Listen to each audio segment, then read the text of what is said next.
When you're running a crushing operation, every second counts, and safety can't be optional. That's why the Lippmann 300c-w wheeled cone plant features the optional hydraulic lift-off electric control panel. And here at the booth, you can see exactly how it works. The panel lowers directly to ground level using a hydraulic system, giving operators safe, effortless access with no manual lifting required. That eliminates strain, reduces the risk of injury, and creates a cleaner, more controlled working environment. It also speeds up setup and teardown.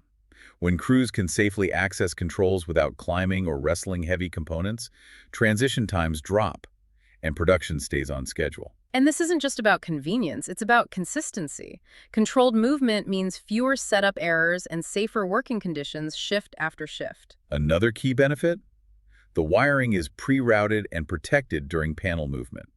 That reduces wear on cables, prevents costly damage, and extends component life. Which ultimately means fewer surprises and less unplanned downtime. Exactly. It's one of those features that may look simple at first glance, but in real-world production environments, it makes a measurable difference in safety, efficiency, and long-term reliability. Smarter access, safer operation, streamlined performance. The Lippmann 300c-w hydraulic lift-off control panel, built for teams who need reliability without compromise.